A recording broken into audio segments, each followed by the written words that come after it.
J'aimerais t'entendre dans la salle, bien-aimé, parle à Dieu ce matin. On n'attend pas une musique. Parle à Dieu, tu es venu pour le rencontrer. Tu n'es pas venu pour écouter la musique. Tu n'es pas venu pour voir celui qui prie à côté. Tu es venu pour le rencontrer personnellement. Alors élève ta voix. Commence à parler à Dieu par rapport à toi-même. Commence à parler à Dieu par rapport à ce que tu veux le voir faire dans ta vie ce matin. Commence à parler à Dieu par rapport à ce que tu veux recevoir. Oui, bien aimé, quelle voix se lève, quelle voix se lève, quelle voix se lève. Parle à ton Dieu, il est là ce matin, il veut écouter ta voix, il est là ce matin, il veut recevoir cette adoration, cette action de grâce, il veut recevoir cette prière qui vient du plus profond des cœurs. Oui, c'est ce que Dieu attend de toi. Bien aimé, ce n'est pas un spectacle, mais c'est un moment de rencontre solennel avec toi, avec le Seigneur. Oui, parle à ton Dieu, parle à ton Dieu, parle à ton Dieu, et ta voix, parle à ton Dieu. Touche-moi, Seigneur.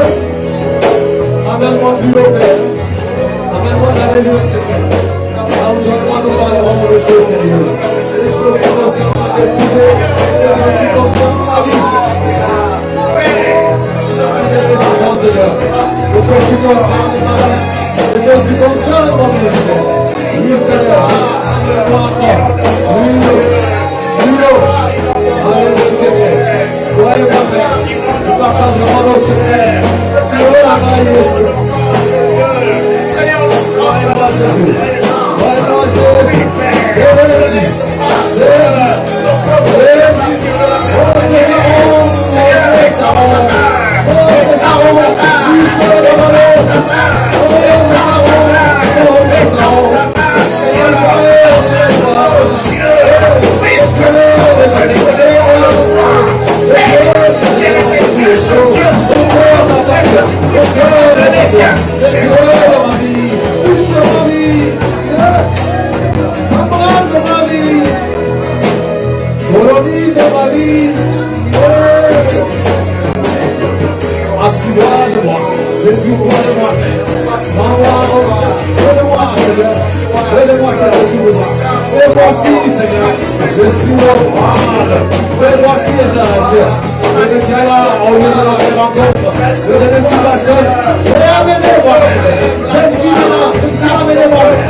encore ces derniers temps, je vois partout go, abs, go, bien qu'il gagne jamais la coupe.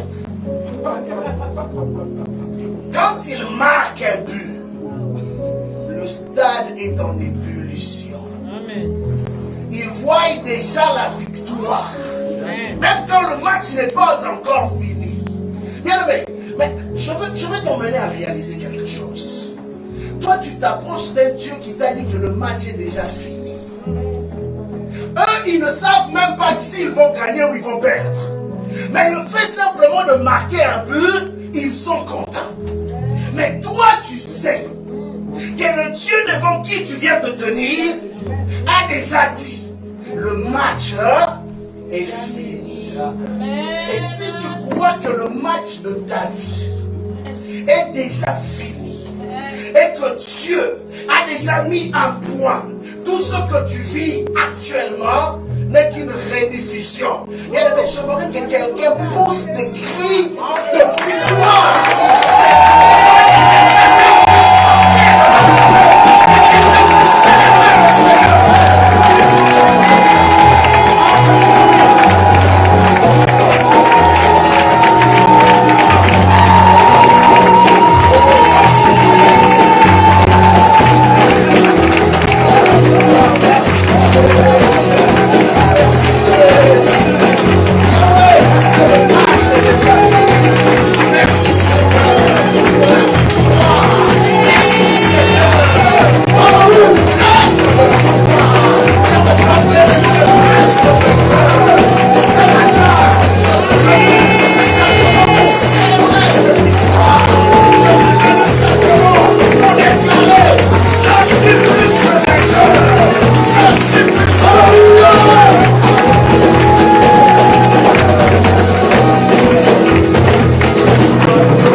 De Dieu. Bien aimé, quand quelqu'un est dans le stade, je vois ce qu'on appelle les supporters. Pourquoi on les appelle les supporters? Il y a des gens qui chantent. Si le match va faire 95 minutes, bon là en tout cas je parle du soccer. Parce que vos histoires d'hockey là et basket, des fois c'est un peu compliqué. Quand on doit faire 95 minutes de soccer aller-retour, bien aimé, 90 plus arrêt de jeu. Donc j'ai déjà arrondi 95. Bien aimé, il y a des gens qui chantent depuis la première seconde du match jusqu'à la fin. Ils dansent, ils célèbrent leur équipe parce qu'eux sont venus et ils ont un mandat. C'est de supporter leur équipe. Bien aimé, quand tu viens dans la présence de Dieu, ne viens pas comme un cow-boy fatigué. Bon, je ne sais pas si au niveau des femmes on dit aussi cow-boy, un cow-boy ou comment, ça change, c'est pareil. Mais la réalité c'est que ne viens pas dans la présence de Dieu comme un cow-boy fatigué. Quelqu'un qui a tellement combattu, qu'on a tellement tapé, et qui vient là malgré lui. Non, non, non. Si tu viens pour célébrer, on appelle ça culte de célébration. Si tu viens pour célébrer, bien aimé, tu sais ta ceinture. Tu te prépares. S'il faut danser, tu danses. S'il faut crier, tu cries. S'il faut courir, tu cours. Tu n'as pas besoin du protocole. Tu n'as pas besoin de le faire avec tes motifs. Tantôt, je l'ai entendu parler à l'église. Ce n'est pas normal. Non. Lui, son rôle, ce n'est pas de te motiver à danser pour Dieu. Son rôle, ce n'est pas de te motiver à chanter pour Dieu. Toi-même, depuis ta maison, quand tu quittes chez toi, tu viens dans l'esprit que je m'en vais pour célébrer. Est-ce que dans une fête, quand il y a l'ambiance, on te demande, toi-même, à partir de ta chaise, tu commences à bouger quand la musique. Amen. Mais tu viens dans la présence de Dieu, là tu es vraiment le sérieux des sérieux. Hein? Là ça ne bouge pas. Là, bon non, il faut qu'on voie quand même que je suis chrétien. Tu penses que la chrétienté c'est quand tu es sérieux? David qui était l'homme choisi par Dieu, le roi. L'homme a dansé sans regarder même sa classe. Excuse-moi de te dire ça comme ça. Je m'en fous du travail que tu fais. Je m'en fous de ton compte en banque. Je m'en fous de ton diplôme. Devant Dieu, nous tous nous sommes pareils.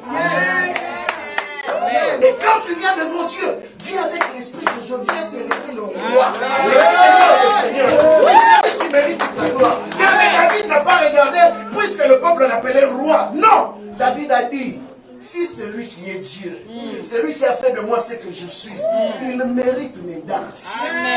Je ne sais pas qu'est-ce que David avait dansé ce jour-là. Mais nous là aujourd'hui, là, la seule danse qu'on danse. Mais la Bible dit que David a dansé de telle manière, c'est que même sa femme avait honte. Alors je me pose la question, j'ai vu une vidéo, un homme qui venait offrir à Dieu. Vous vous imaginez que le temps s'est arrêté. L'homme était capable même de tourner, de faire des chutes, juste pour donner des offrandes. Ah, frère, offrande seulement. Mais il danse parce qu'il était tellement dans la joie d'offrir à son Créateur. Amen. Bien aimé, c'est un privilège. Je vous ai dit l'autre fois, c'est un privilège d'être compté parmi ceux que Dieu a choisis. Et si tu réalises vraiment que c'est un privilège, ne viens pas comme quelqu'un qui a trop mangé. En tout cas, on va commencer à imposer tous les dimanches jeûne. Oui. Ah oui, parce que j'ai comme l'impression que tu as trop mangé des spaghettis le matin, que tu n'arrives pas à bouger. Alors venons à Jean. Peut-être qu'à Jean, on va réussir à trouver des gens qui vont danser. Parce que c'est non plus léger. Que le Seigneur vous bénisse. Nous pouvons mettre en place. Gloire à Jésus. Le Seigneur continue à nous faire beaucoup de bien. Ce matin encore est un autre jour merveilleux. Nous avons passé une semaine merveilleuse ici. C'est pourquoi je m'aurais te rappeler aussi à toi, bien-aimé. L'église n'est pas simplement le dimanche. Nous avons des cultes durant la semaine. Et pendant la semaine, vous ne pouvez pas imaginer, il y a des choses merveilleuses qui se passent en Seigneur. On a passé une semaine tellement particulière, que ce soit mercredi, que ce soit vendredi. Et je m'aurais tant courageux, bien-aimé. David a dit une parole très puissante dans le psaume 122. Il dit, je suis dans la joie quand on me dit, allons. Allons où? Dans la maison de l'Éternel. Oui, tu vas me dire que je prie chez moi. C'est bon.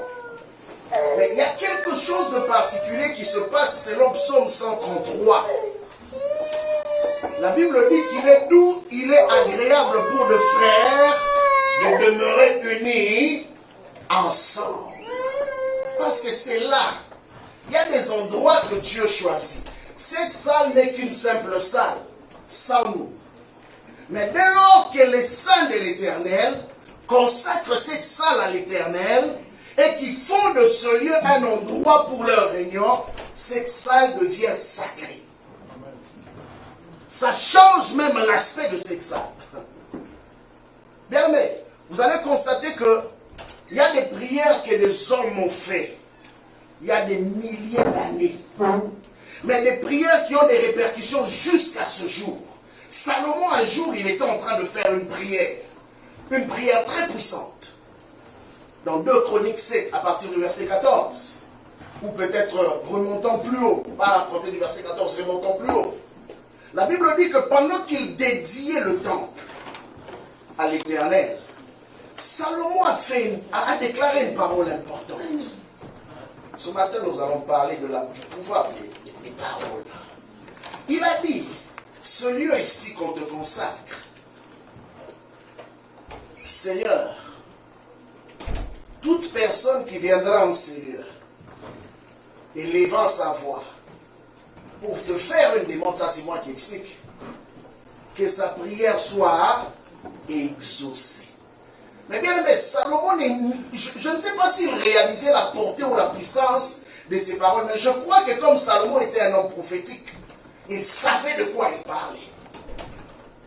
Il dit que toute personne qui viendra en ce lieu pour t'adresser une prière, que sa prière soit exaucée. Bien aimé, Salomon est mort. Salomon est parti. Et vous vous imaginez, chose miraculeuse, ce lieu que Salomon avait consacré, on a tout détruit. Les envahisseurs sont allés à Jérusalem. Ils ont même détruit les temples. Mais vous savez, juste pour qu'il y ait une marque, qu'on appelle souvent un point de contact, entre la prière de Salomon et les humains de ce temps, Dieu n'a pas permis qu'un côté du mur de ce temple parte. Ce temple-là existe jusqu'à présent. C'était un temple où les gens venaient pour prier et qui recevaient leur exaucement. Et la Bible nous dit que plusieurs années après, on a détruit ce temple. Le temple a été rebâti au même endroit. On a encore détruit le temple. Mais cette partie du mur est restée jusqu'à présent. Et bien, vous savez qu'est-ce qui se passe? Les gens accourent de partout le monde pour aller vers ces murs. Des fois, les gens pensent que c'est la religion. Non, ce n'est pas la religion. Un homme prophétique, c'est comprendre les actes prophétiques. Les actes prophétiques, c'est quoi? C'est des actes que nous posons qui ont des répercussions sur la vie future, que ce soit nos vies, que ce soit la vie des autres. Et dans ces actes, c'est des actions que nous posons pour activer un mouvement de l'esprit. Et vous savez quoi? Tous les hommes qui vont là-bas, ils apportent un bout de papier avec leur prière. Et ils prient. En réalité, ils ne prient pas le mur. On appelle cela le mur de lamentation, comme on le dit. Mais en réalité, ils ne prient pas le mur. Pour ceux qui ont compris, ils vont au fait entrer en alliance avec la prière que Salomon a eu à faire des milliers d'années avant. Et je peux vous assurer que j'ai entendu des témoignages des hommes qui sont allés là-bas après avoir prié. Je ne dis pas que Dieu est seulement là-bas, comprenez-moi. Mais après avoir fait cela, quelque chose dans leur vie a changé. En réalité, c'est à cause de l'alliance que Dieu avait avec son serviteur, Salomon.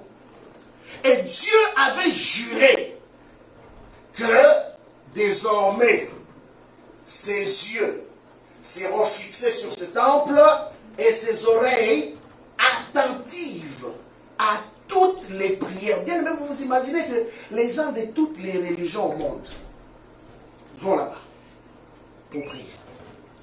Et qu'est-ce qui les pousse à aller là-bas? Ils pouvaient aller ailleurs. Mais pourquoi ils ont choisi ces murs?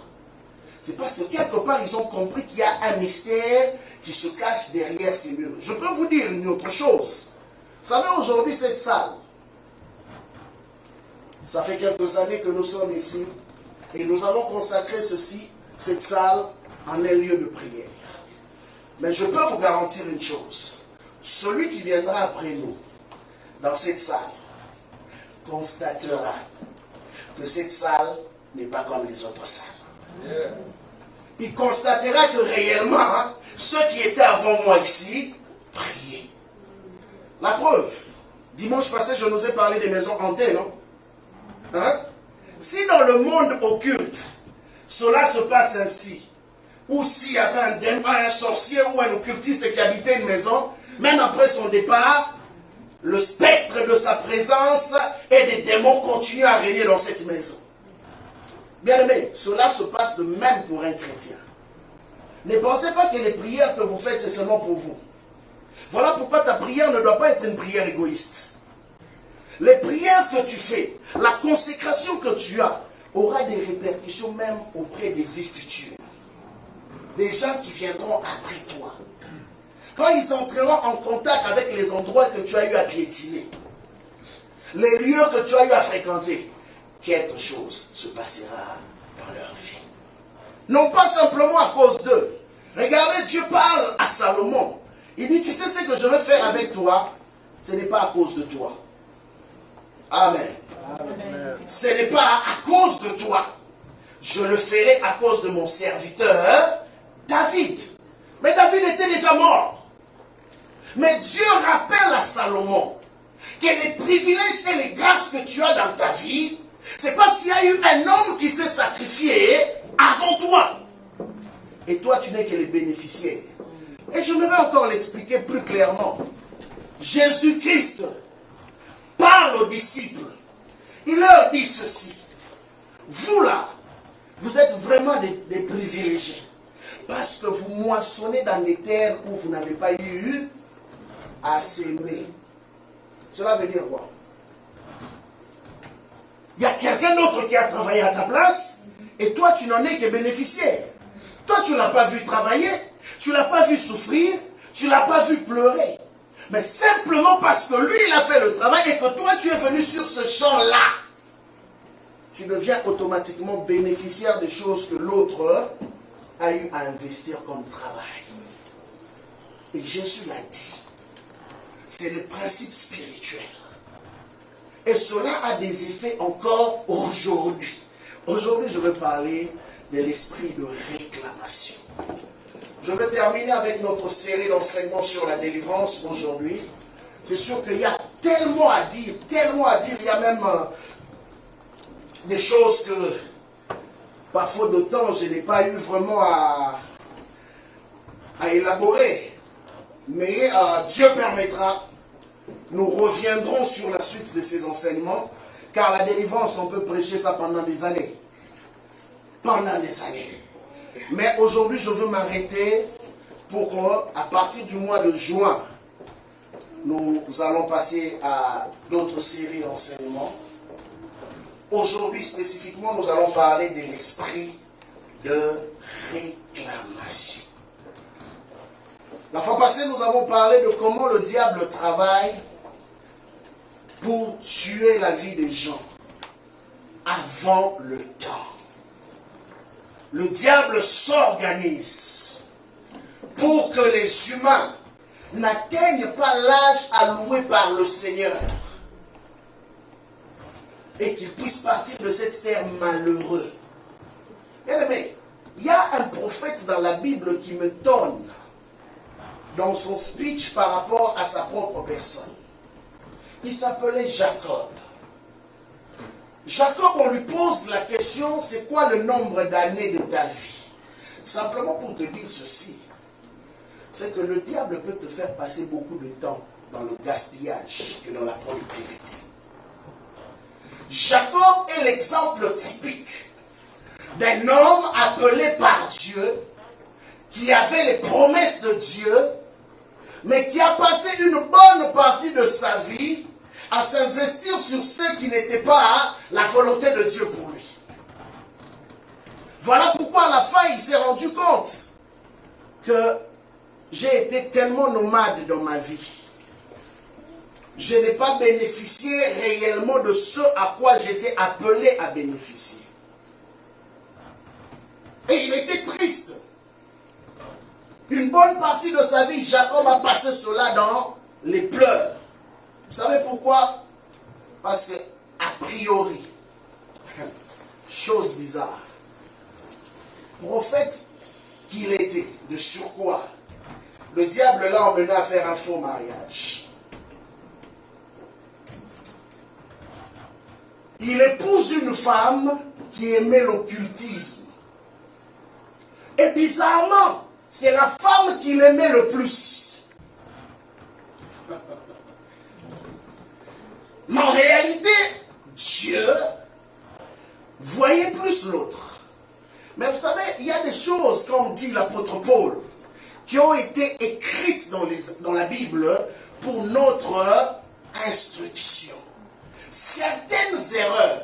La Bible n'a pas toujours écrit les bons côtés de ces hommes. La Bible a relevé aussi les erreurs de ces hommes, les mauvais côtés, le côté sombre de ces hommes, pour nous servir d'enseignement. Pour dire ceci, tu peux réellement être enfant de Dieu, tu peux réellement être appelé par Dieu et prendre des mauvaises décisions dans ta vie. Il a regardé Rachel, il a trouvé que Rachel était très belle, il se dit que non, c'est sûrement elle, ma femme. Mais vous savez, par moment, quand Dieu est en train de prolonger certaines choses, cela veut dire que Dieu ne veut pas. Mais par moment, certaines choses, tellement que nous forçons la main de Dieu, Dieu finit par nous les donner malgré lui. Jacob avait forcé la main. La Bible nous dit ceci. On lui pose d'abord une première condition. La première condition, on lui dit, tu veux épouser cette femme, tu travailles 7 ans.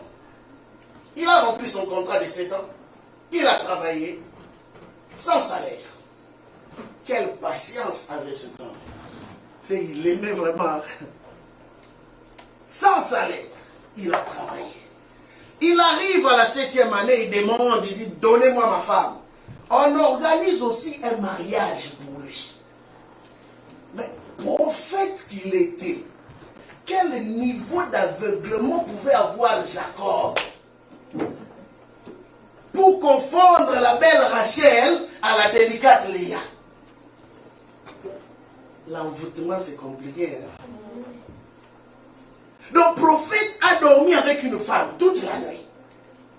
Mais il n'a pas reconnu qui c'était. Oh! Il se réveille le matin. Ah, Jacob. Qu'est-ce qu'il a? Comment il a fait ça? Je ne sais pas. Mais c'est le matin que Jacob se rend compte que ce n'était pas Rachel. Le matin. Ah! En tout cas, à cette époque-là, il n'y avait vraiment pas de lumière. Hein? Mais ce courant, il n'est qu'à.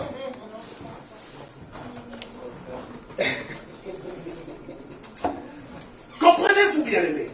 En fait, j'aimerais juste t'emmener à comprendre une réalité, c'est que il peut arriver que tu aies des bonnes intentions.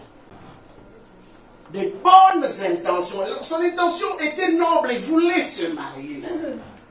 Mais le problème n'était pas son intention. Le problème avec Jacob, c'était les intentions de Dieu. Jacob n'avait pas sonné les intentions de Dieu pour sa vie. Parce que, bien aimé, il faut comprendre qu'il y a des alliances qui peuvent te dérouter de ton chemin. Il y a des alliances qui peuvent te retarder de ton chemin.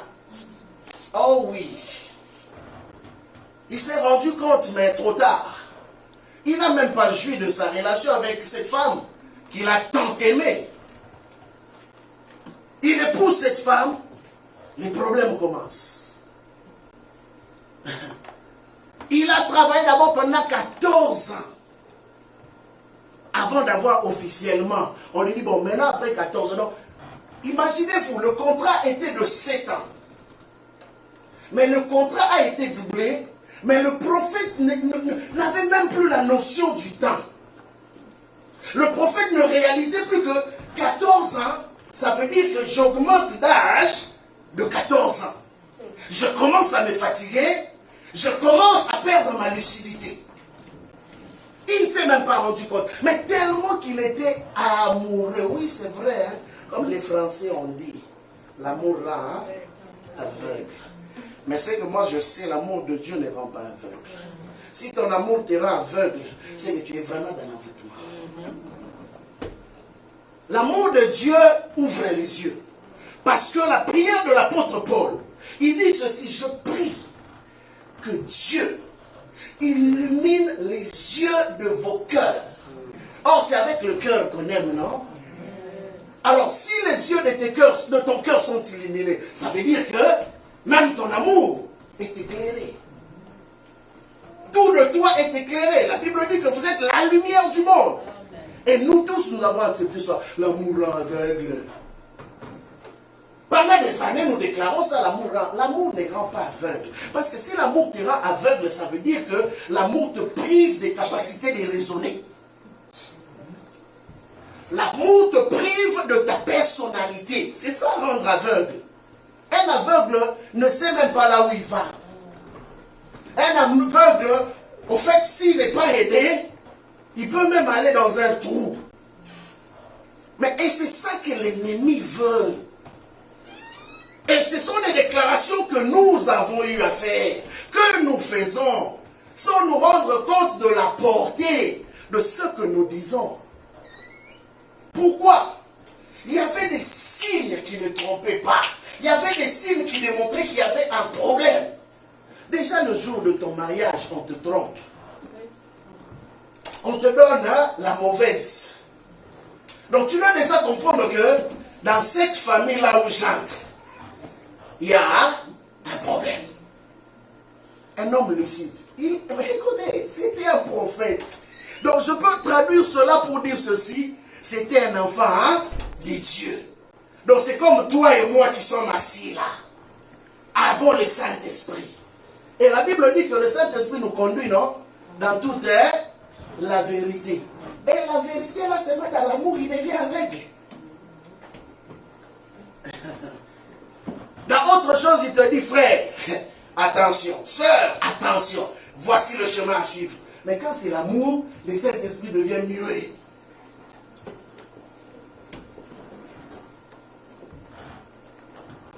Jacob était dans une position où il devait comprendre que j'entre dans une situation, dans une relation, à problème. Mais Jacob s'est laissé aller. Parce que bien aimé, n'oubliez pas un fait. N'oubliez pas un fait. J'aimerais vraiment marteler cela. Il nous arrive souvent de dire ceci. Saint-Esprit, contrôle-moi. Ou contrôle ce culte. N'est-ce pas? Mais j'aimerais un peu changer ta théologie aujourd'hui. Vous êtes prêts? Vous êtes prêts? Amen. Amen. Amen. Savez-vous que le Saint-Esprit ne nous contrôle pas?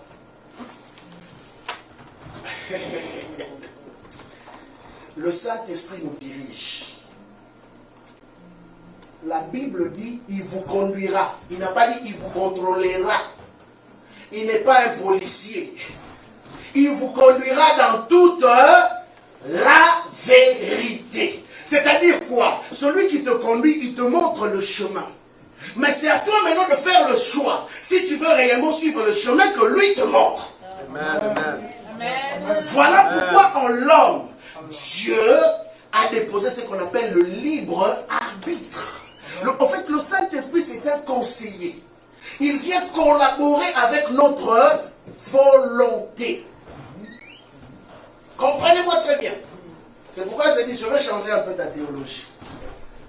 Parce que tout récemment, je me rappelle même quand j'ai écrit la chanson qu'on va sortir bientôt là, les premières paroles que j'avais dit, Saint-Esprit contrôle.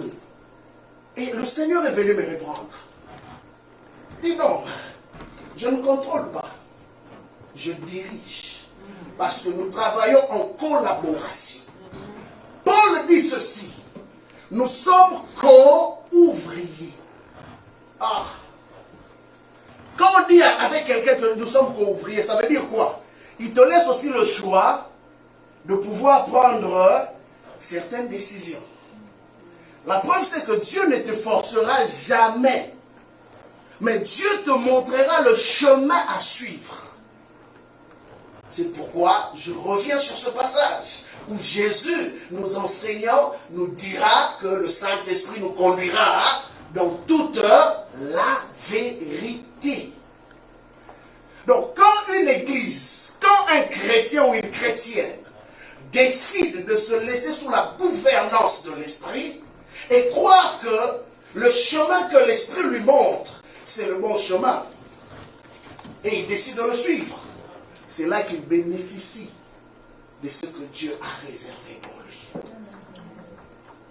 Et comprenez que tout marche de pair avec notre collaboration, parce qu'on ne peut jamais, même à l'église, on le dit, on peut toujours enseigner, mais on ne peut pas vous imposer quoi faire. Si chez vous à la maison vous faites le contraire, moi je ne peux pas venir te dire non, comme tu as fait ceci, à partir d'aujourd'hui on t'enlève l'étiquette de chrétien. Tu n'es plus chrétien, tu deviens païen. Non, moi je veux te donner des conseils. Je veux te montrer ce que dit la parole de Dieu. Mais le dernier choix te revient. Si tu crois que ce que nous prêchons est la vérité, tu te plieras à la vérité. Mais si tu sens que ce qui est dans ton cœur est plus important que ce que nous te prêchons, tu suivras le penchant de ton cœur. La Bible même le dit. Quand Paul est en train de prophétiser sur les derniers jours, il dit qu'il y a des gens qui ont la démangeaison. d'écouter les bonnes choses. Et qu'est-ce qu'ils font ces gens? Ils vont eux-mêmes choisir leur docteur et leur prophète, qui leur disent des choses que eux ils aiment entendre. Bien aimé, je fais une mention. Dans l'église, on ne te prêchera pas ce que tu aimes entendre. Dans l'église, on te prêchera ce que Dieu veut qu'on te dise. Ça peut être difficile à accepter. Ça peut être dur. Mais c'est ça le choix. Chaque jour, nous nous ajustons selon les voies de Dieu. Bien que de fois, ça pèse. Ah, oh, ne vous en faites pas, même moi. Par moment, je dis, Seigneur, vraiment. Ah, c'est compliqué. Mais tu sais que si tu fais le contraire, il y a aussi des conséquences qui viennent avec. Amen. Ah oui, ne vous en faites pas. Tous les jours, nous nous battons contre la chair. Paul, qui enseignait les Corinthiens, leur a dit ceci: je traite durement mon corps et je le tiens assujetti pour qu'après avoir prêché aux autres, moi-même je ne sois pas rejeté. Le combat, c'est avec la chair. Tous les jours, nous avons un combat. Quand tu te réveilles là, merci Seigneur, la chair aussi se réveille. Avec ses passions, avec ses désirs. Et comme Dieu a dit à Caïn, il dit le péché est tapis devant ta porte et ses désirs sont portés vers toi. Donc la chair, quand elle se lève avec tous les désirs du péché portés vers toi. C'est à toi de dire, moi j'ai décidé de vivre dans la sanctification. Amen. Telle ou telle autre chose, moi, ça n'entrera pas chez moi. Bien aimé, parce que la vraie vie chrétienne, ce n'est pas dimanche. La vraie vie chrétienne, c'est ce que nous vivons au quotidien dans nos maisons. C'est ça la vraie vie. Dimanche, j'ai beaucoup vu de gens hypocrites. Je me rappelle encore, le frère Christian se rappellera de cette histoire. On était avec lui. On est allé à une fête de mariage.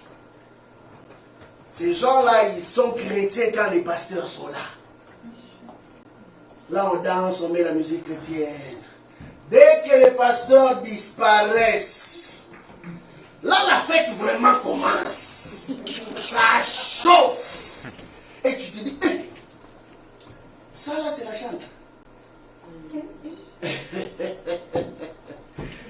On s'est retrouvé un jour dans un mariage là. En tout cas, ce DJ là devait être vraiment inspiré par Satan.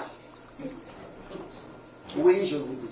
C'est pourquoi moi, à mon mariage, j'ai dit à mon DJ, si tu essaies de me mettre la musique païenne là, le contrat est fini.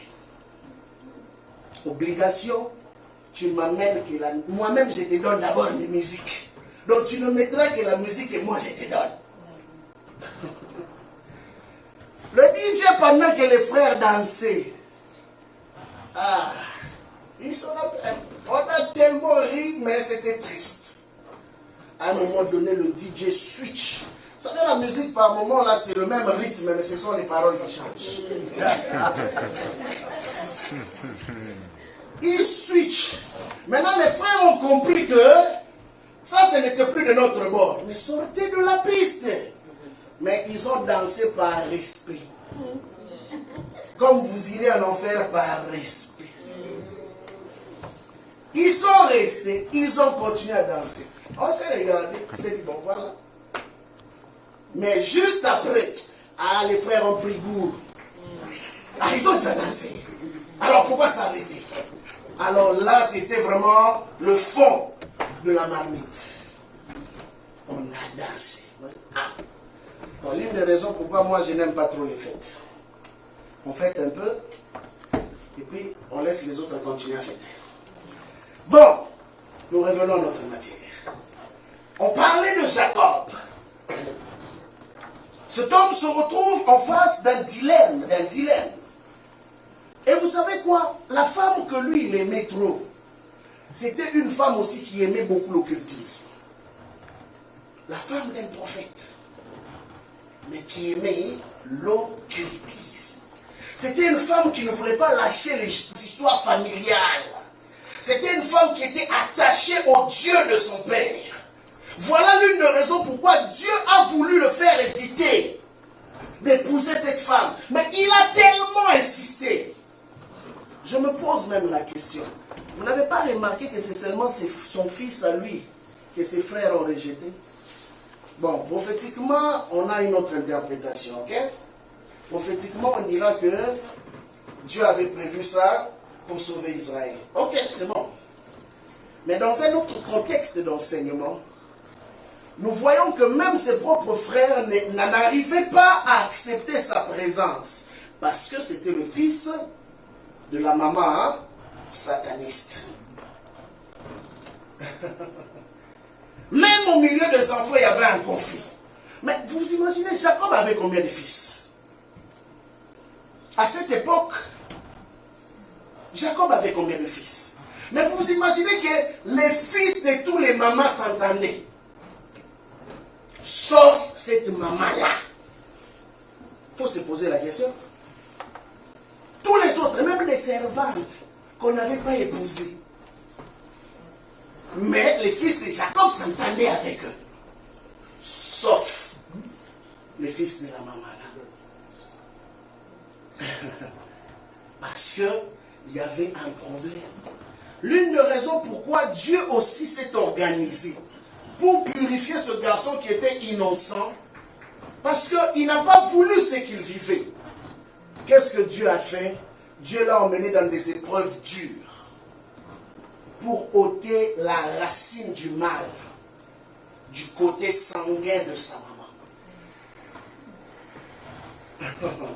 Il est passé par le désert, il est passé par la prison, par des souffrances, même par des mensonges contre lui. Mais tout ça était dans les plans de Dieu. Parce que Dieu voulait enlever ce côté-là. Vous imaginez que Dieu a même tué cette femme. Rachel. Dieu l'a tuée. Pendant qu'elle donnait naissance. Simplement parce qu'il y avait un feu étranger en elle. Jacob essaye de fuir son beau-père. Parce que son beau-père voulait le contrôler. Parce que comprenez que là où il y a la réclamation, il y a aussi l'esprit de contrôle. Son beau-père voulait le contrôler. Et son beau-père avait compris que Jacob avait une grâce. Bien aimé, tous ceux qui s'attachent à toi, ce n'est pas simplement parce qu'ils t'aiment. Certains qui s'attachent à toi, c'est parce qu'ils voient l'étoile de Dieu dans ta vie. Et ils ont compris que tu es une source de bénédiction. Et vous savez, quand des fois les gens disent qu'on utilise l'étoile de quelqu'un d'autre pour prospérer, oui, c'est vrai. Dans le monde des esprits, il y a des gens qui utilisent les étoiles des autres. La Bible dit que son beau-père est devenu riche, là-bas, à cause de Jacob. Mais vous vous imaginez que lui devenait riche, mais son beau-fils était toujours pauvre. Comment vous m'expliquez ça? C'est moi qui travaille pour que ton business prospère. Tu dois me rémunérer quand même. Mais lui devenait de plus en plus riche. Mais son beau-fils, qui est vous imaginez, quel cœur? Le mari de tes filles. Tu préfères le laisser pauvre pour le contrôler. Quel esprit?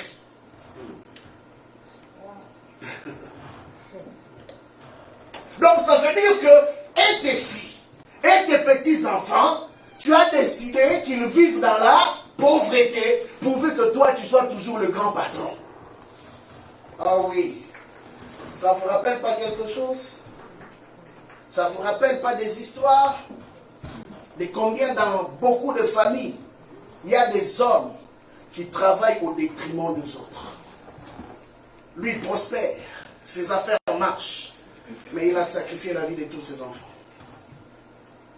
À chaque fois que ses enfants essayent de s'épanouir, ils arrivent à un niveau où rien ne marche. Dans la réclamation, il peut arriver que un domaine particulier de ta vie soit sacrifié. Ça marche peut-être dans tel domaine, mais dans d'autres, ça ne marche pas. Jacob, lui, il s'est retrouvé être un nomade. Au fait, quand on parle d'un nomade, le fait d'être nomade équivaut automatiquement à une personne instable. Prophète de surcroît, qui a rencontré Dieu sur son chemin, mais qui avait une vie instable. Chrétien, venant à l'église, cherchant Dieu, étant même sincère, mais qui a une vie instable. Simplement pour avoir fait un jour, je dis bien un jour, une mauvaise rencontre. Un jour. La vie était aussi venue. Ah, vous savez, il y a des gens qu'il ne faut pas rencontrer dans la vie. Elle était venue juste pour donner de l'eau. Jacob la rencontre au puits. Jacob. Au puits. Et Jacob n'a plus voulu quitter la vue de cette fille-là. Mais il y a des beautés qui sont démoniaques. Ah oui. Des beautés où l'homme n'arrive plus à dormir. Hein? Il tourne, le sommeil ne vient pas. Photo partout. Il dort sommeil, il a des sommeils, des rêves. C'est compliqué. Une beauté envoûtée. Or, c'était une fille qui était consacrée aux histoires de son père.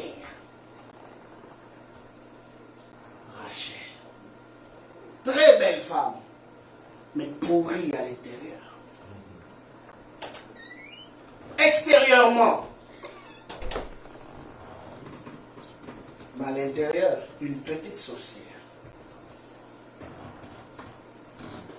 Jacob, Dieu te résiste. Mais tu continues à dire, Seigneur, c'est ça la voie que je dois suivre. Oh bien-aimé, je voudrais te dire ce matin. Peut-être qu'il y a un domaine dans lequel tu veux t'investir. Quelque chose que tu veux faire. Et tu sens qu'il y a une résistance. Tu sens qu'il y a une opposition. Vous savez, toutes les oppositions ne sont pas nécessairement diaboliques. Toutes les oppositions ne sont pas nécessairement les démons. Des fois, c'est Dieu qui nous résiste. Il y a eu un moment donné où l'apôtre Paul dira ceci. Il voulait aller dans une ville pour aller prêcher la parole. Il dit que Satan m'a résisté. Ça, c'était la première chose. Mais la deuxième fois, l'apôtre Paul change de langage, mais ça prenait du discernement. L'apôtre Paul ne dira plus cette fois-là que c'était Satan. Il a dit le Saint-Esprit nous a résisté. Cela veut dire que le Saint-Esprit peut te résister. S'il sait que la voie que tu vas emprunter est la mauvaise, il va te résister. Balaam a connu cela.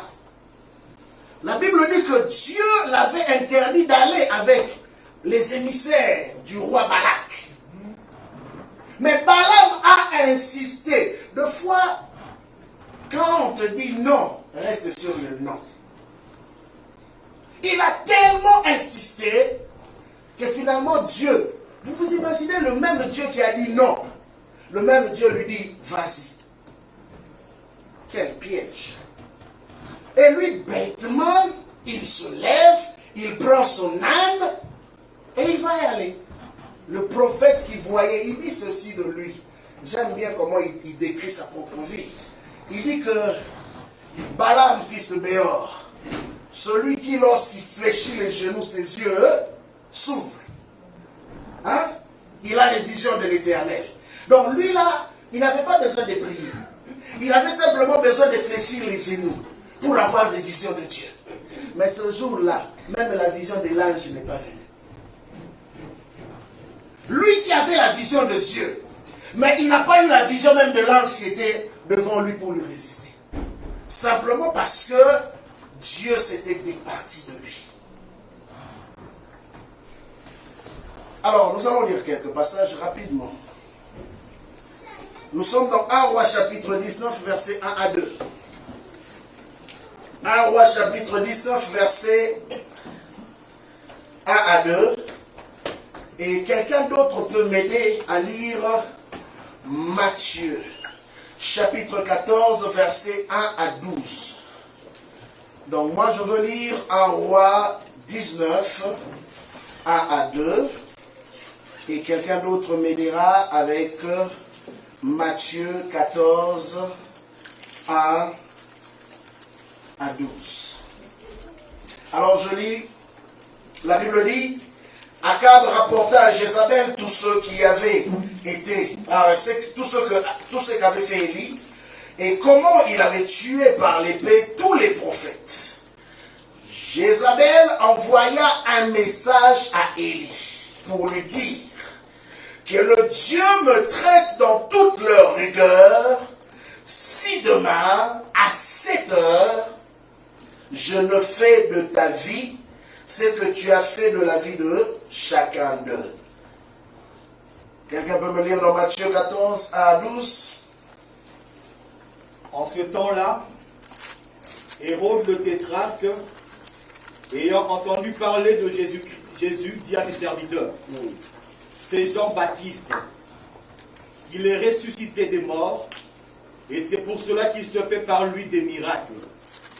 Car Hérode, qui avait fait arrêter Jean, l'avait lié et mis en prison à cause d'Hérodias, femme de Philippe, son frère, parce que Jean lui disait, il ne t'est pas permis de l'avoir pour femme. Il voulait le faire mourir, mais il craignait la foule, parce qu'elle regardait Jean comme un prophète. Or, lorsqu'on célébra l'anniversaire de la naissance d'Hérode, la fille d'Hérodias dansa au milieu des convives et plut à Hérode, de sorte qu'il promit avec serment de lui donner ce qu'elle demanderait. À l'instigation de sa mère, elle dit, donne-moi ici sur un plat la tête de Jean-Baptiste. Le roi fut attristé, mais à cause de ses serments et des convives, il commanda qu'on la lui donne. Et il envoya décapiter Jean dans la prison. Sa tête fut apportée sur un plat et donnée à la jeune fille qui la porta à sa mère. Les disciples de Jean vinrent prendre son corps et l'ensevelir. Ils allèrent l'annoncer à Jésus. Gloire au Seigneur. Amen. Nous venons de lire deux histoires dans l'Ancien et dans le Nouveau Testament. On nous parle dans l'Ancien Testament de la personne d'Élie et dans le Nouveau Testament de la personne de Jean-Baptiste. La personne d'Élie dans l'Ancien Testament, la Bible nous dit que c'était un homme, un révolutionnaire, que Dieu avait élevé en ce temps-là pour ramener le cœur du peuple vers le Seigneur. Alors cet homme a pris le risque de sa propre vie pendant qu'il y avait une femme qui régnait dans le royaume d'Israël. Cet homme a pris le risque d'aller combattre les faux prophètes qui sèmaient le trouble au milieu du peuple. Et qu'est-ce qu'il a fait? Cet homme, en un jour, il a décapité la tête de 850 prophètes de Baal et d'Astarté. Et la femme qui dirigeait le royaume, qui était la femme du roi, Jézabel, a appris cette mauvaise nouvelle parce que, au fait, ce sont des prophètes qui travaillaient à sa suite. Qu'est-ce qu'elle a fait? Elle a fait envoyer un message au prophète. Elle a dit au prophète ceci. Que le Dieu me traite dans toute leur rigueur. Si demain, à 7 heures, je ne fais de ta vie ce que tu as fait de la vie de chacun d'eux. En d'autres termes, qu'est-ce qu'elle était en train de dire à Élie? De la même façon que tu as décapité leur tête, moi je te ferai pareil demain à la même heure.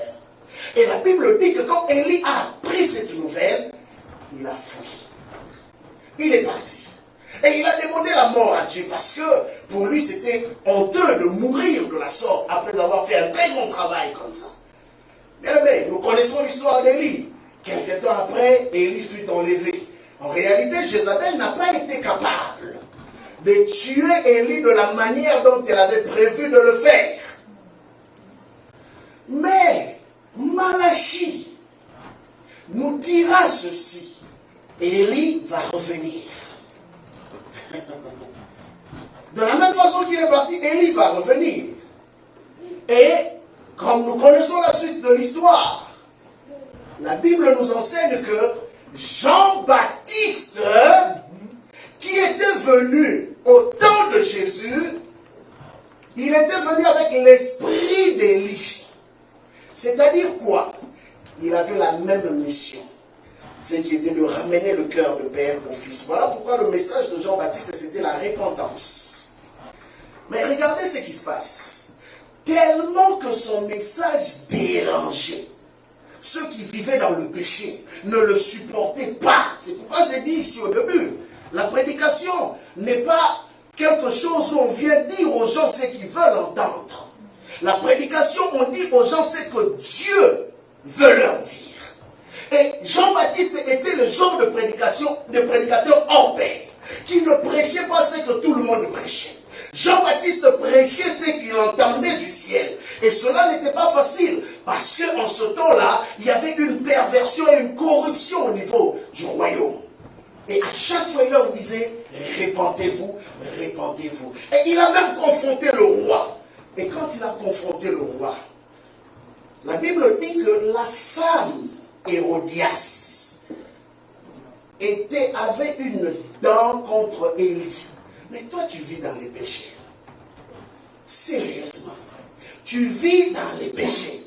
On te dit, laisse les péchés. Pourquoi tu te fâches contre moi? Ai-je mal le fait de te dire d'abandonner le péché? Mais la Bible dit qu'elle n'a tellement pas supporté. C'est que Élie, Jean-Baptiste, pardon, lui avait dit qu'elle avait gardé une dent contre Jean-Baptiste. Vous savez, bon, je vais le dire comme ça. On nous disait souvent, les sorciers hommes sont moins dangereux que les sorcières femmes. On nous disait ça souvent. Parce que quand la sorcière femme en a appris toi,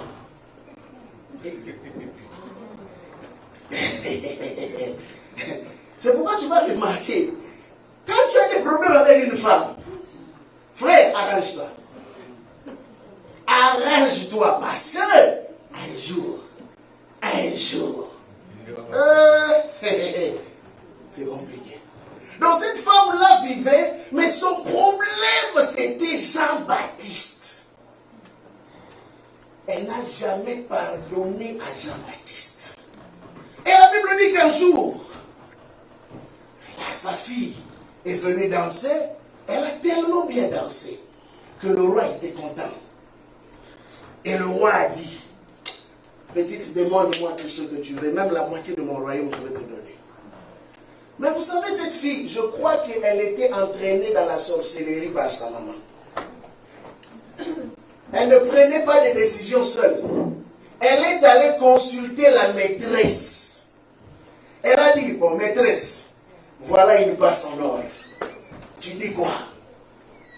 La maîtresse lui dit, voilà l'occasion qu'on cherchait. Tu vois cet homme-là, c'est l'occasion qu'on puisse couper maintenant sa tête. On l'a raté dans l'Ancien Testament. Hein? On l'a raté dans l'Ancienne Alliance. On doit la voir dans la Nouvelle Alliance. La Bible dit, la fille va demander simplement la tête de Jean-Baptiste. N'est-ce pas la même chose que Jézabel avait promis à Élie dans l'Ancien Testament, qu'elle n'a pas été capable de le faire? Mais Hérodias dans le Nouveau Testament a réussi à le faire. Mais vous savez pourquoi la Bible va reprendre ce genre d'histoire? C'est là que vous trouverez que la Bible est mystérieuse et elle se complète. Pourquoi la Bible va reprendre cette histoire? Et c'est pourquoi c'est toujours Jean-Baptiste qui avait l'esprit d'Élie qu'on devait couper la tête. Réclamation, merci. Il y avait un esprit depuis l'Ancienne Alliance qui criait au nom d'Élie. Pourquoi? Parce que Élie est le genre de personne que Dieu élève en des générations, que Dieu élève dans les familles pour briser certaines malédictions. Et ces genres de personnes deviennent la cible première du monde de ténèbres. Si le diable les rate aujourd'hui, le diable poursuivra même sa descendance. On l'a raté dans l'Ancien Testament, mais dans le Nouveau Testament, le diable a élaboré une nouvelle stratégie. Mais regardez que c'est Hérodias qui avait pratiquement le pouvoir Comme Jézabel qui avait le pouvoir sur son mari. Élie ne décide, Akab ne décidait rien. C'était Jézabel qui décidait. Et dans le Nouveau Testament, c'est Hérodias qui avait le pouvoir. On voyait Hérode, mais c'était Hérodias qui régnait. Elle était même prête à sacrifier son propre mari pour prendre le frère de son mari. Allez-y comprendre. Et elle vivait tranquillement comme étant reine dans le royaume. Mais vous savez, dans un royaume, quand on connaît déjà un tel scandale, on doit se cacher, même fuir. Mais non, elle, dans les fêtes, elle était là. Donc pour vous dire que c'est le genre de personnes qui n'ont peur de rien,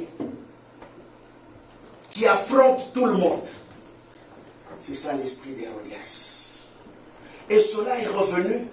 Ils ont réussi à couper la tête de Jean-Baptiste. Et là, elle était contente.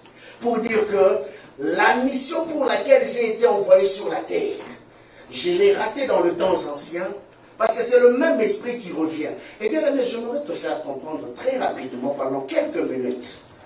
Sachez-le, que souvent les esprits qui combattent nos familles reviennent toujours après une certaine génération. Oui.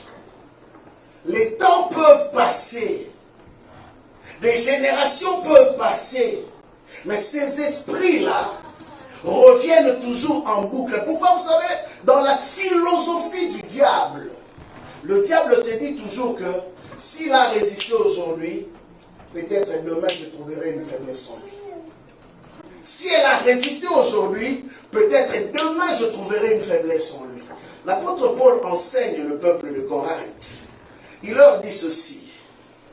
J'aimerais aller dans cette écriture-là. Nous sommes dans 2 Corinthiens, chapitre 2, verset 11.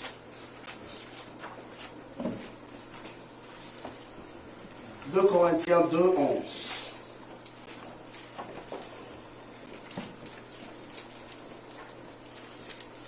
Il dit ceci. Afin, vous pouvez commencer plus haut et vous allez comprendre la conclusion qu'il est en train de donner ici. Il dit afin de ne pas laisser, écoutez bien, de ne pas laisser à Satan l'avantage sur nous. Or, apôtre Paul, as-tu bien parlé? As-tu bien écrit? Apôtre Paul, qu'est-ce que tu veux nous dire? Que Satan peut avoir de l'avantage sur les enfants de Dieu? Il dit afin. Donc, au fait, ça veut dire quoi? Quand quelqu'un arrive à conclure sa phrase en disant afin, ça veut dire qu'il a déjà exhorté. Il vous a déjà montré les pistes de sortie. Mais les pistes de sortie qu'il vous donne, c'est par rapport à une réalité qui est en face de vous. Et il dit afin de ne pas laisser. Quand on laisse, ça veut dire quoi? Laisser. Un francophone peut m'aider. Autoriser. Ah, merci. Autoriser. Permis. Donner. Encore, il y en a plusieurs synonymes. Mais comprenez que déjà avec les quelques synonymes qu'on vient de voir ou d'entendre, on dit autoriser, permettre ou donner. Et qui donne? C'est nous, non? C'est nous. Donc s'il a exhorté ce peuple, c'est parce qu'il savait que Satan n'avait aucun pouvoir sur eux. Mais il y a des choses que Satan est capable de réclamer quand il les trouve dans nos cœurs. Quand il trouve ces choses, il commence à avoir un droit légal. Et quand il commence à avoir un droit légal, ça lui donne avantage sur nous. C'est pourquoi l'apôtre Paul dit afin de ne pas laisser à Satan l'avantage sur nous. Quelqu'un qui a l'avantage sur toi, ça veut dire quoi? Quand toi tu fais un pas, lui il en a peut-être déjà 5. Donc il connaît déjà la suite et il sait là où il va t'avoir. Il a avantage sur toi. Bien aimé, Satan n'est pas bête. Il n'est pas bête. Il est très intelligent. Il sait quand on est vrai, quand on est faux. Il le sait. Il le sait. Et la Bible continue. Car nous n'ignorons pas ses desseins. Donc, en d'autres termes, l'apôtre Paul enseignait pour faire comprendre que un enfant de Dieu a obligation de connaître comment fonctionne le diable.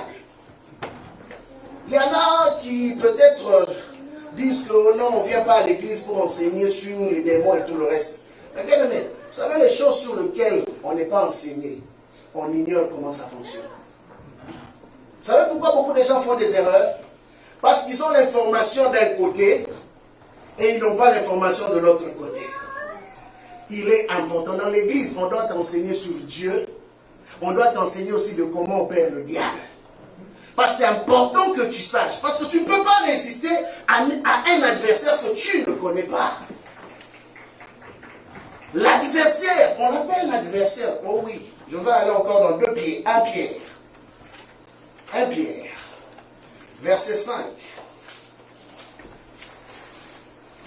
1 Pierre, verset 5, chapitre 5, verset 8.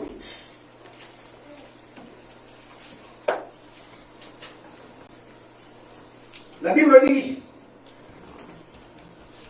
soyez sobres, veillez. J'insiste là-dessus. Soyez sobres, virgule, veillez. Qui a une autre version? Oui. Faites preuve de modération et soyez vigilants. Ah, j'aime ça. Soyez vigilants. On est vigilant par rapport à quoi? Un danger potentiel par rapport à un adversaire. Oui, frère, tu peux continuer. Votre adversaire, le diable, rôde autour de vous, un lion rugissant, qui cherche quelqu'un à dévorer. Merci. On dit votre adversaire, le diable. Bien, mais le diable n'est pas l'adversaire de Jésus-Christ. Le diable est l'adversaire de toi et de moi. Le diable cherche à nous combattre. Il nous étudie. Bien aimé, vous savez qu'en enfer, ou dans le monde des esprits, dans le monde des ténèbres, ils ont des écrans spirituels où ils étudient les faits et gestes de chacun.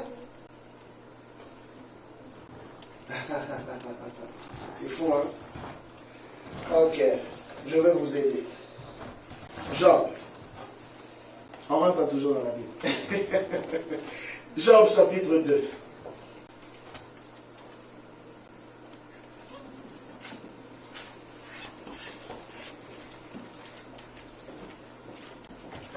La Bible dit ceci. Or, les fils de Dieu vinrent un jour se présenter devant l'Éternel. Et Satan vint aussi au milieu d'eux se présenter devant l'Éternel. L'autre fois, je nous ai posé la question. Comment Satan qui a été chassé, bon, je ne vais pas développer ça aujourd'hui, hein, mais comment Satan qui a été chassé loin de Dieu a le courage de se présenter devant Dieu? Comment vous m'expliquez ça? On dit les fils de Dieu sont venus se présenter. Et Satan aussi est venu se présenter. Ah! Mais pourquoi il est venu se présenter? L'Éternel dit à Satan, c'est Dieu, il se parle. Ah, regarde, ces choses sont bizarres. As-tu remarqué, mon serviteur Job, il n'y a personne comme lui sur la terre. C'est un homme intègre et droit, craignant Dieu et se détournant du mal. Il demeure ferme dans son intégrité. Il demeure ferme dans son intégrité et tu m'excites à le perdre sans motif. Non, excusez-moi. Je pense que je saute. Ah, ok. Verset 2, pardon, j'ai sauté. Il dit, l'Éternel dit à Satan, d'où viens-tu?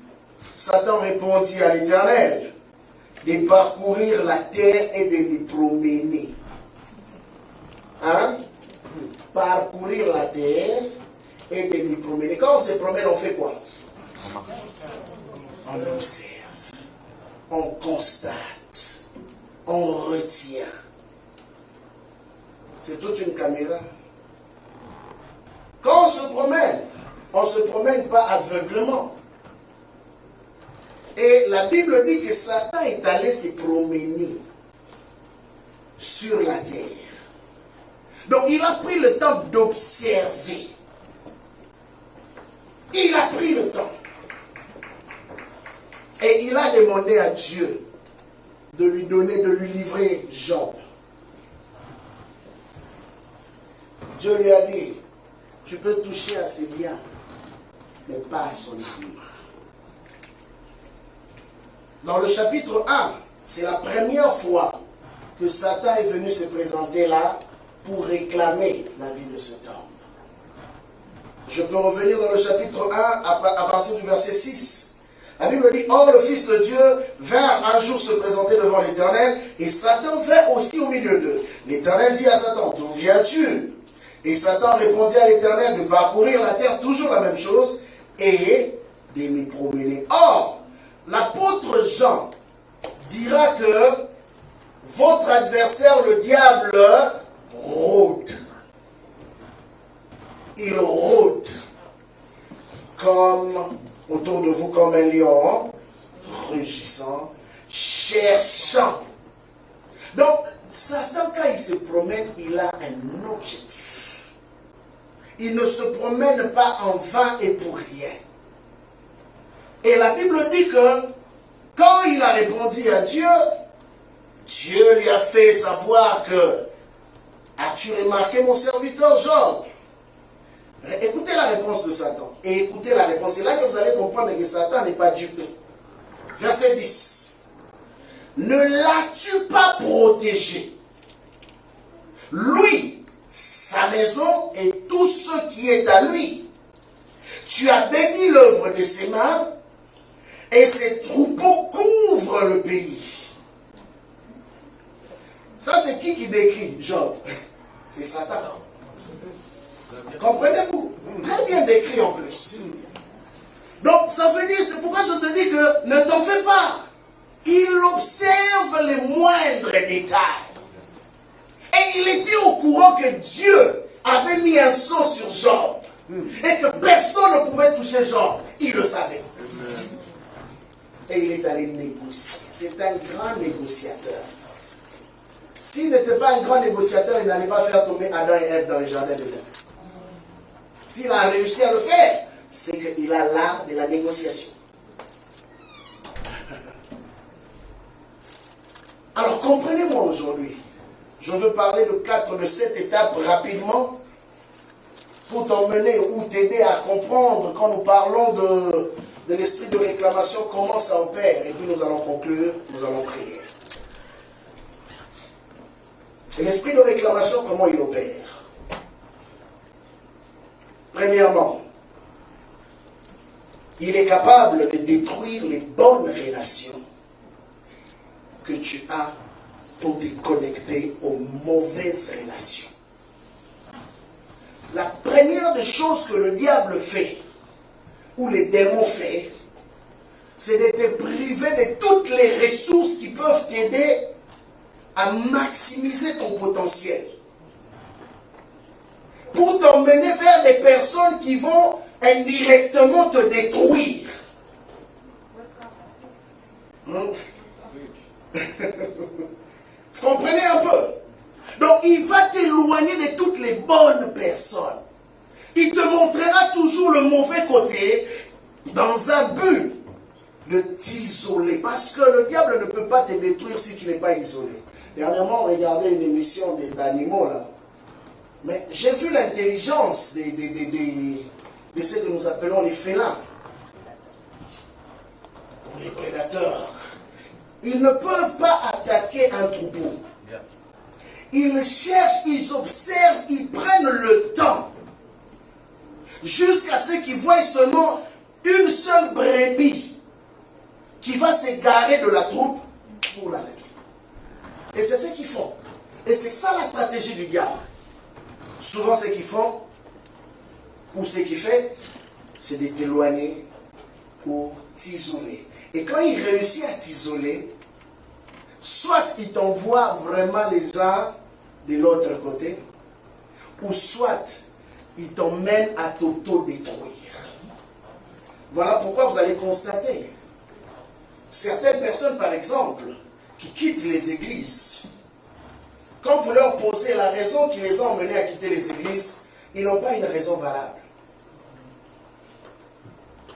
Ils n'ont pas une vraie raison qui les a emmenés à quitter. Mais ils ont senti simplement qu'il fallait qu'ils quittent. Mais vous pensez que ce qu'ils ont senti venait de Dieu? Mais au départ, quand ils ont senti cela, ils pensaient que cela venait de Dieu. Et ils ont été convaincus que cela venait réellement de Dieu. Et vous savez quoi? En ce temps-là, qu'est-ce que le diable fait? Il ouvre tes yeux. C'est comme si tu manges l'arbre, le fruit de l'arbre, comment on appelle ça? De la connaissance du bien et du mal. Donc là, il te montre les détails maintenant de la vie de chacun. Tu vois, le pasteur ce jour-là, il avait parlé comme ceci. C'est pas correct. Tu vois, le frère là, c'est qu'il avait fait ce jour-là. La soeur là, regarde comment il s'habille. Voilà, ceci, voilà, cela. Et toi, au lieu de te concentrer sur ta spiritualité, tu commences à regarder à gauche, à droite, à gauche, à droite. Et finalement, tu finis par te dire, bon, ok, je pense que ma place n'est plus ici. Et là, le diable réussit son coup. Au début, tu penses être dans la spiritualité. Mais l'isolement va t'emmener à la destruction. Deuxième chose. Il va te pousser à investir dans la perte. C'est-à-dire quoi?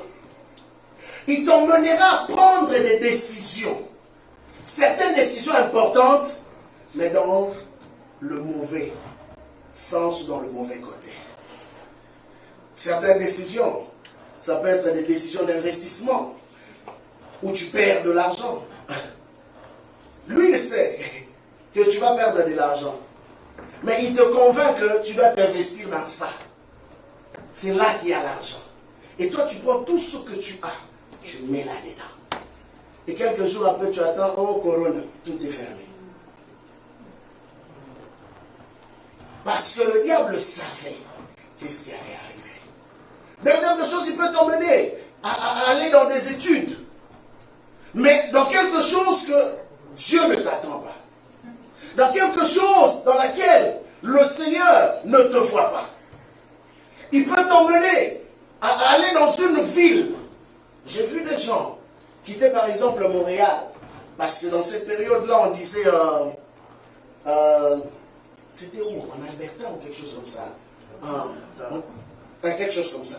On disait que là-bas, ça payait. Beaucoup ont quitté Montréal pour aller chez les anglophones ou pour aller dans ce coin. Je ne suis pas contre les changements. Si tu sens que Dieu te pousse à quitter, quitte. Si tu penses que Dieu t'emmène à aller vers les anglophones, vas-y. Mais ne va pas simplement par mouvement. Parce que souvent, la plupart des choses qui se font par mouvement, Dieu n'est pas là. Dieu deal avec les gens d'une manière individuelle. Et la plupart qui sont allés, j'en ai vu d'autres qui sont revenus. Ça n'a plus marché. Et il y a même certains, non seulement qui sont revenus, ils ont même perdu leur spiritualité. Vous savez pourquoi? Parce que là où ils sont allés chercher l'argent, là-bas c'est vraiment l'argent. Quand on dit là-bas c'est vraiment l'argent, ça veut dire que tu travailles du matin au soir. Tu n'as tellement plus de temps. Tu te fatigues tellement que tu ne peux même plus prier. Et petit à petit, tu gagnes l'argent, mais tu perds ta spiritualité. Il t'emmène à investir dans la perte. Troisième chose, il a la même mise dans ce que tu fais. C'est pourquoi je parlais, j'ai dit ceci. Là où il y a l'esprit de réclamation, il y a aussi l'esprit de contrôle. Il a la même mise dans ce que tu fais. Tu n'arrives pas à faire quoi que ce soit par toi-même et évoluer.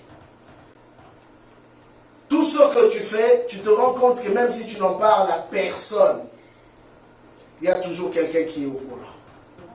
Ça ne vous est jamais arrivé?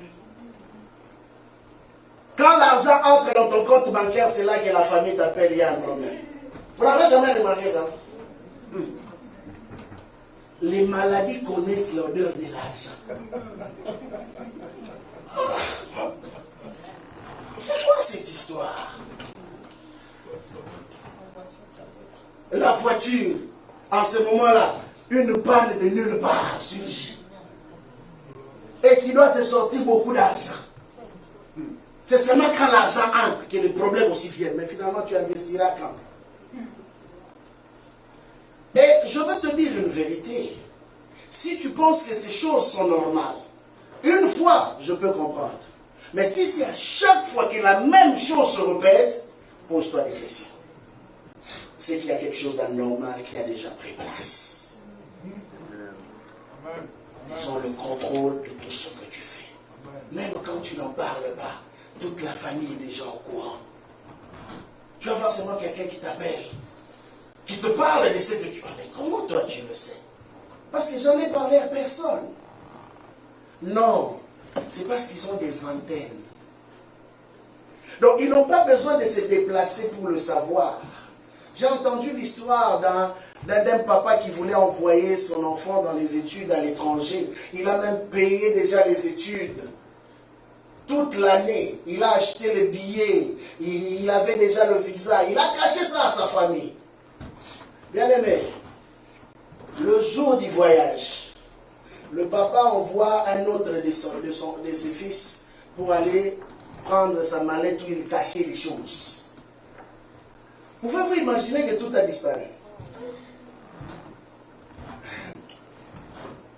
Dans ce monde-là, il y a des choses qui se passent. Tout a disparu. Ils ont cherché, ils ont ouvert tout ce qui était dans la chambre, ils n'ont jamais rien trouvé. Un mois après, rien. Un an après, parce que selon le visa, après un temps, si tu n'entres pas, le visa expire. Un an après, le jour où le visa expire, aujourd'hui, le lendemain, les petits frères viennent du village. Et il commence à blâmer son grand frère. Il dit que toi, tu pensais que tu pouvais envoyer ton enfant à l'étranger sans me consulter. Ah! Et vous savez quoi? Le pire, c'est qu'il ne vient pas les mains vides. Il vient avec le passeport et le billet d'avion. Quand est-ce qu'il a eu ça? Ça, c'est des réalités qui se passent dans ce monde. Quatrième chose.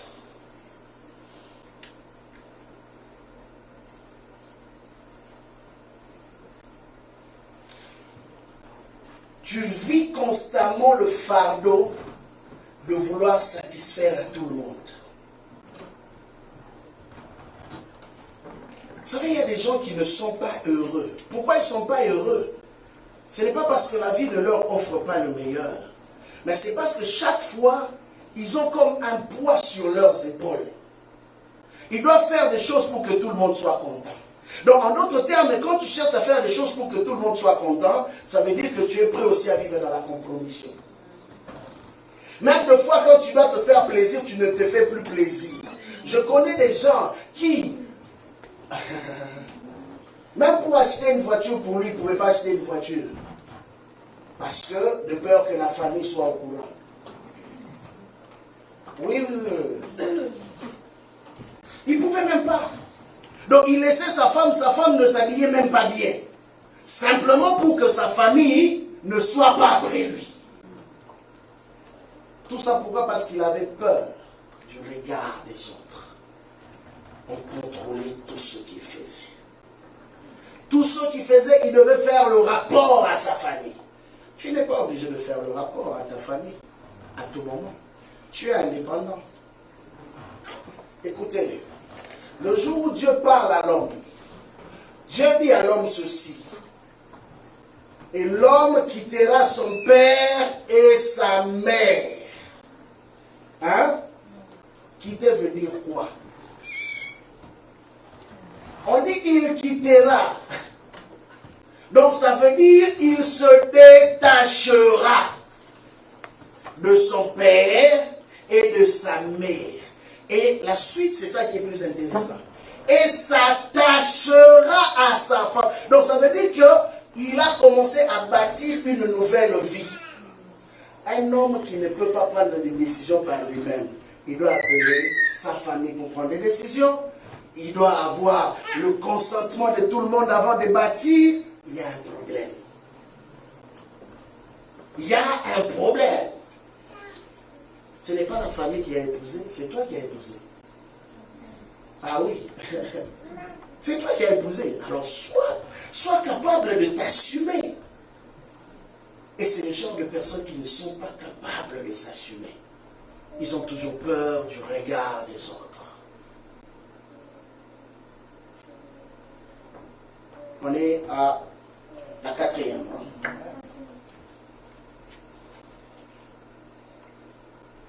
Cinquième de chose. Tu es toujours dans un éternel recommencement. Tu fais toujours des choses, mais à chaque fois tu te rends compte que, après m'avoir investi mon temps, mon énergie, mon argent, je finis toujours par retomber. Certaines faillites sont diaboliques. Ce n'est pas normal qu'un homme vive dans un éternel recommencement. Vous savez ce que dit le livre d'Ésaïe? Ésaïe nous dit, nous enseigne Ésaïe 52, il dit, mon serviteur prospérera. Prospérer veut dire aller de l'avant. Bien aimé, tu ne peux pas vivre dans un éternel recommencement. Dans tout ce que tu fais, tu ne peux pas commencer un ministère dans un éternel recommencement. Tu ne peux pas bâtir de foyer dans un éternel recommencement. Tu ne peux pas être aux études dans un éternel recommencement. Tu ne peux pas avoir l'argent et tu le perds toujours pour recommencer toujours à zéro. Ce n'est pas normal. Ce n'est pas normal. La Bible dit, non seulement que mon serviteur prospérera, mais il montera. Il montera encore plus haut. C'est ce que dit la Bible. Mais on voit souvent, je dis souvent, des enfants de Dieu vivre dans un éternel recommencement. Et vous savez, leur consolation, c'est quoi? C'est les déclarations de foi. Ils vivent par déclaration de foi simplement. Mais la réalité, ils n'arrivent pas à la palper. Oui, il y a une dimension où tu dois déclarer. Mais il y a une dimension où la déclaration doit revêtir la chair. Ah, parce que la Bible dit qu'au commencement était la parole était avec Dieu et la parole était Dieu. Mais la parole n'est pas restée esprit.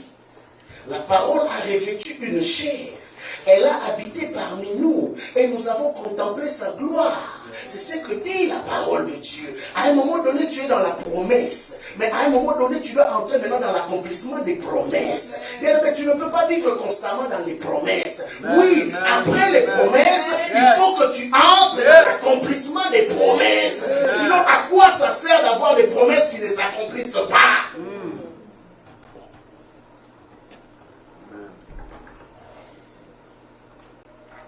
Aujourd'hui, par ces quelques éléments, je n'ai pas fait la liste exhaustive, mais avec ces quelques éléments qu'on vient de partager, cela t'aide à avoir des yeux ouverts et à comprendre dans quel champ tu dois élever ta prière. La première des choses que Dieu a fait avec Gédéon, avant qu'il n'aille en mission, Dieu lui a demandé de détruire l'autel de Baal qui est dans la maison de son père. Bien-aimé, qu'on ne vous trompe pas, la source de la plupart de nos combats viennent des sources familiales. Ah oui, oui. Avant que ceux de l'extérieur ne t'attaquent, ceux de l'intérieur commencent. Jésus l'a si bien expliqué. Il a dit, chacun aura pour ennemi les membres de sa propre famille. Et vous pensez qu'il parlait de quoi? Hein? Chacun aura pour ennemi. Il a dit chacun. Il n'a pas dit pasteur Noé seulement. Chacun. Donc tel que tu es là, tu es chacun. Ah oui, oui, oui. Tu dois être conscient. conscient de cette réalité. Ça part d'abord de ta source familiale avant d'aller vers l'extérieur. Parce que ceux de l'extérieur, avant de t'attaquer, ils doivent faire alliance avec ceux de ta famille. C'est ça le principe. Ils passent par ceux de ta famille pour avoir accès à toi. Aujourd'hui, tu vas prier. On a dit à Gédéon, tu détruiras l'autel de Baal qui est dans la maison de ton père. Nous avons, pendant toute cette période, vu plusieurs étapes de la délivrance. Aujourd'hui, je veux m'arrêter là, avec cette série d'enseignements. Mais tu vas prier aujourd'hui. Aujourd'hui, tu vas simplement attaquer cet autel-là. Hein? Es-tu prêt avec moi? Amen. Es-tu prêt à prier? Amen. Oh oui, tu vas attaquer cet autel-là. Tu dois être libéré. Tous, au fait, tout ce qui t'appartient doit être libéré d'une influence qui provient de ta famille, directement ou indirectement. Que plus rien de toi ne soit retenu. Que plus rien de toi. Oui, parce qu'il y a des gens qui sont peut-être bien dans tel domaine, comme je l'ai dit au début. Mais il y en a d'autres où ça ne marche pas. Bien aimé, aujourd'hui, il faut que ça marche à tous égards. Oh oui, l'apôtre Jean nous a enseigné en nous disant, je souhaite que tu prospères à tous égards. À tous égards, qu'il n'y ait aucun domaine de ta vie qui ne soit retenu. Aujourd'hui, nous allons entrer dans cette alliance. Est-ce que tu peux élever ta voix? Commence à prier. Tu vas commencer à briser, à détruire ces autels par lesquels le monde de ténèbres a eu accès à certains domaines. Certains domaines de ta vie. Bien, mais tu vas prier. Élève ta voix, prie comme il se doit. Élève ta voix, prie. Renverse ces autels aujourd'hui. Oui, ces autels que tu as constatés que dans ma famille, ces choses continuent à régner. Ces éléments continuent à tenir captifs certains membres de ma famille.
Cet enseignement avec une touche particulière de sa part.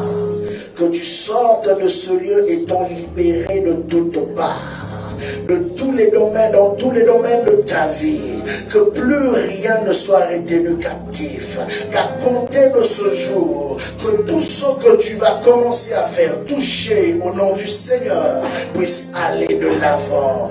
Oui, élève tes mains, je veux prier. Tu vas déclarer après moi, feu de l'Éternel. Feu de l'Éternel.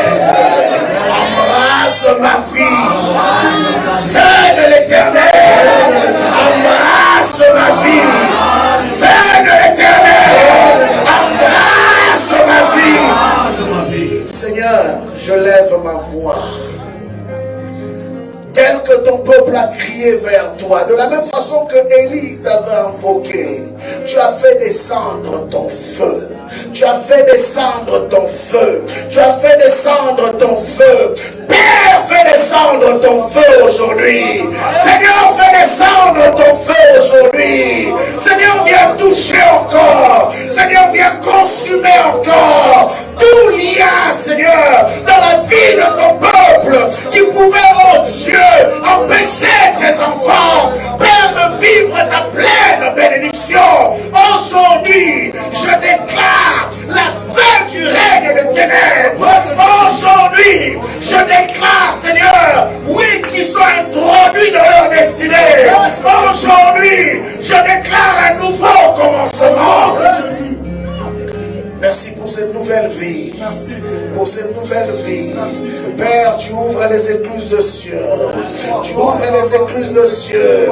Et tu fais descendre ta gloire. Tu fais descendre ta gloire. Tu fais descendre ta gloire. Tu fais descendre ta gloire dans la vie, Seigneur, de l'assemblée des saints. Père, je sais qu'en sortant de ce lieu, plus personne, Seigneur, ne sortira de la même manière que nous sommes entrés. Oui, Saint-Esprit, tu fais un travail de fort dans le cœur de chacun. Tu es en train de libérer, de libérer, de libérer, de libérer, de libérer, de libérer, de libérer, de libérer, de libérer, Seigneur, cet après-midi. Tu es en train de libérer, tu es en train de libérer, tu es en train de libérer. Merci pour ton onction. Merci pour ton onction. Merci pour l'action du Saint-Esprit. Merci pour ta puissance. Merci pour ta visitation. Merci pour ta touche. Merci Éternel, oh Dieu. Car un nouveau jour se lever. Un nouveau jour se lever pour ton Église. Plus jamais temple de Dieu ne sera encore pareil. Plus jamais mon frère ne sera encore pareil. Plus jamais ma soeur ne sera encore pareil. Même ceux qui nous suivent en ligne, plus jamais vos vies ne seront encore pareilles.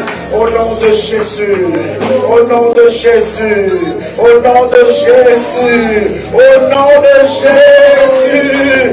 Est-ce que quelqu'un peut pousser des cris de joie et acclamer le Seigneur?